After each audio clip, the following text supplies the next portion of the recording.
Martha sat by the window, watching the evening sun stretch shadows across the room.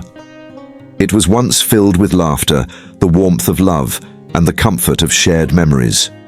But now, that love seemed to be slipping away, piece by fragile piece. John, her husband of 40 years, no longer recognized the world around him, nor did he always recognize her.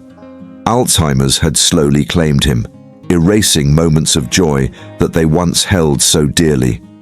Martha's heart ached as she recalled the man John had been. A man full of life, with a laugh that could fill a room and a smile that melted her heart.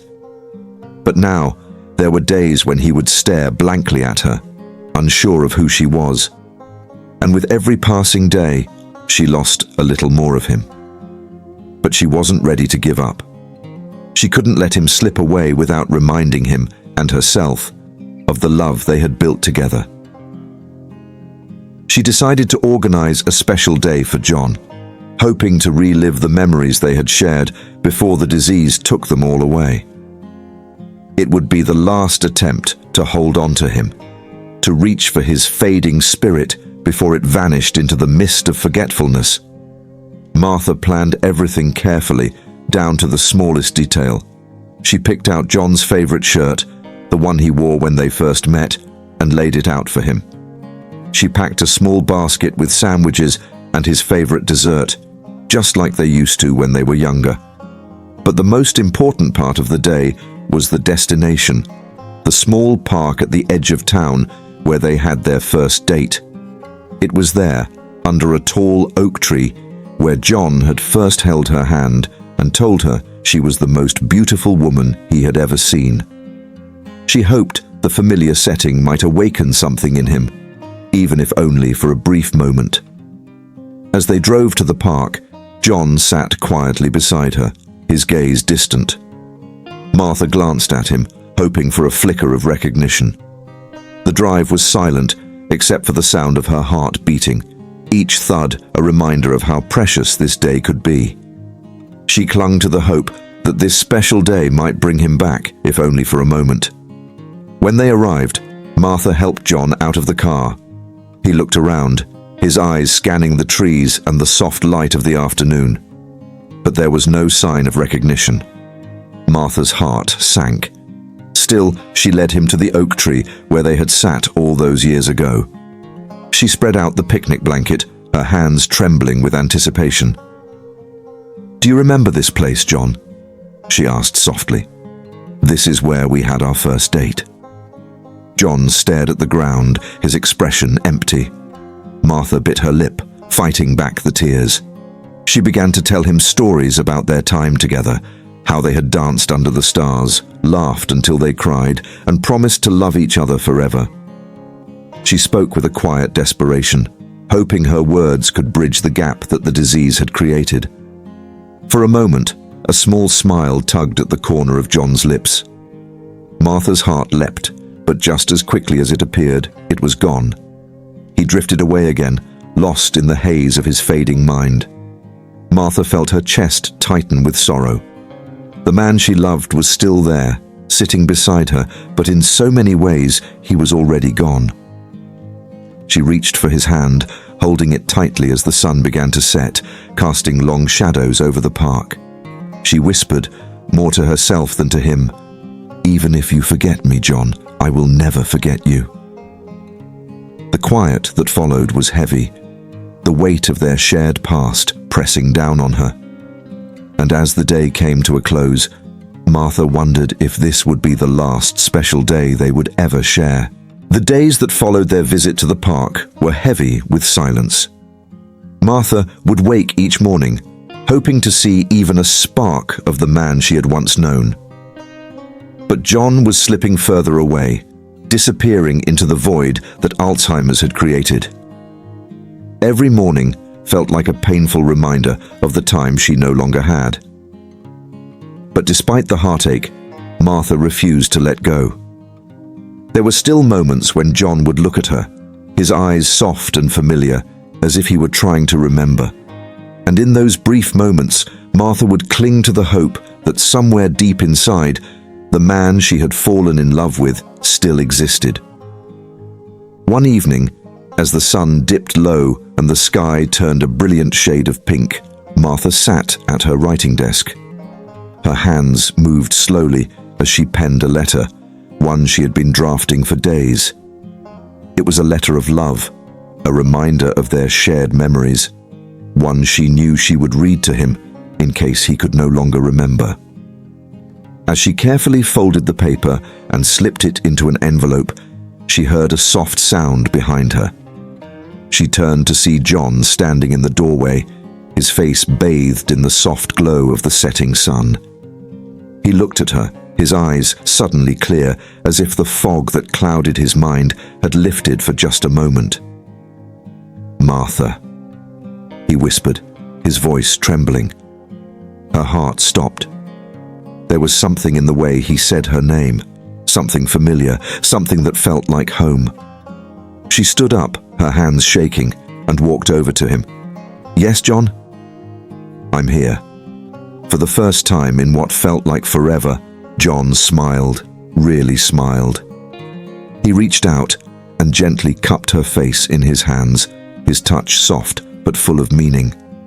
You are my world," he said, his voice cracking with emotion. Martha's heart skipped a beat. Her eyes filled with tears as she stared into his, the man she had known for so long, suddenly standing before her again, if only for a fleeting moment. It was as if time had rewound, taking them back to the days when their love was fresh and their lives were full of laughter. She wanted to believe that this was it, that he had finally come back to her for good. But deep down, she knew better. Alzheimer's was cruel. It gave moments like these, brief flashes of hope, only to snatch them away just as quickly. And yet, this moment, this single instant of clarity, was everything to her. She would treasure it, even if it was the last time he would ever remember her. With tears streaming down her face, Martha whispered, "I love you, John." "I love you too," he replied softly, his voice fading as the fog began to settle in once more. She watched as the light in his eyes dimmed, the clarity slipping away. He turned, confused, and slowly shuffled back to his chair by the window. Martha stood frozen, clutching the letter in her hand, her heart breaking all over again. She knew that this might be the last time he would ever look at her that way, the last time he would ever call her his world. And yet, even in the heartbreak, there was a strange sense of peace. She had seen him, truly seen him, and that was something she would carry with her forever. That night, Martha sat beside John as he stared blankly out the window. She held his hand, her thumb brushing softly over his skin. "Even if you forget me," she whispered, "I will never forget this moment." As the days went on, John's condition worsened. The doctors told Martha that his time was short, that the disease had taken its toll, and there was little more they could do. Martha knew the end was coming, but she wasn't ready to say goodbye. She spent every moment she could with him, reading him stories, sharing old photos, talking to him even when he didn't respond. The letter she had written remained tucked in her pocket, waiting for the right moment. She wasn't sure if John would ever be able to understand it, but she wanted him to have it, to know how much he had meant to her, even in the darkest of times. But time was running out, and Martha felt the weight of it pressing down on her. She watched as John's health deteriorated, his body growing weaker with each passing day. It was as if the man she had known was slowly fading away, leaving only a fragile shell behind. And yet, she stayed. She held his hand through the long nights, whispered stories into his ear, and reminded him every day of the love they had shared. But as much as she wanted to, she couldn't stop what was coming. The days blurred into one another, each moment more fragile than the last. John's condition had worsened to the point where even Martha's voice seemed to be a distant echo in his mind, but she never left his side. She would sit by his bed, holding his hand, talking to him in the hope that he could still hear her, somewhere deep inside. One morning, as she brushed his thinning hair, she noticed a faint flicker in his eyes, something she hadn't seen in days. His breathing was shallow, his body frail, but when his gaze found hers, there was something in it that made her stop. A tear slipped down Martha's cheek as she squeezed his hand gently, afraid to let go. "John?" she whispered softly. For a moment, the haze lifted. His eyes focused, and his hand, once limp in hers, gave the faintest squeeze in return. He looked at her, the love of his life, and for the first time in what felt like an eternity, he whispered words she thought she would never hear again. "I remember you." Martha's heart shattered, not from sorrow, but from a bittersweet sense of peace. After so many days of watching him fade, there he was, if only for a fleeting instant. She leaned closer, her tears falling onto his hand. "Oh, John," she choked out, "I'm right here. I've always been here." His eyes softened, and for a brief second, the man she had known all those years ago returned. She could see it in his gaze, in the way his lips trembled as he tried to speak. I love you," he whispered, his voice so weak, so fragile. And just like that, the moment was over. His eyes closed, his hand loosened, and John's breathing slowed until it stopped. Martha's world fell silent.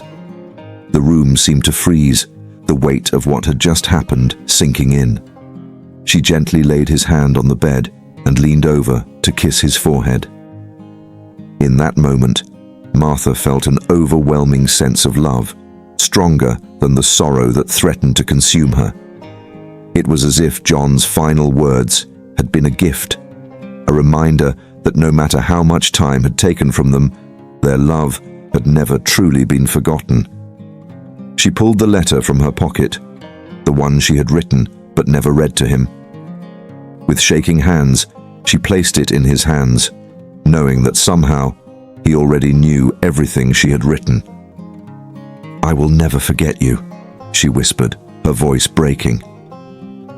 As Martha sat alone in the quiet of the room, she realized that their love story wasn't defined by the memories they had lost, but by the love they had shared. Even in the face of something as cruel as Alzheimer's, love had endured. And that was the greatest gift of all. Love is not measured by the memories we keep, but by the moments that shape our hearts. Even in the face of loss, love endures. It transcends time, memory, and even death. Cherish the people in your life, not for the perfect moments, but for the imperfect ones that remind you just how precious they are. Have you ever experienced a love so deep that even time and memory couldn't take it away? We'd love to hear your story. Share your thoughts, your memories, or the name of someone you love in the comments. Let their legacy live on through your words. If this story touched your heart, please give it a thumbs up and share it with someone who needs to hear it. Don't forget to subscribe to our channel for more stories of love, hope, and resilience. Your support means the world to us. Let's keep the memory of love alive, together.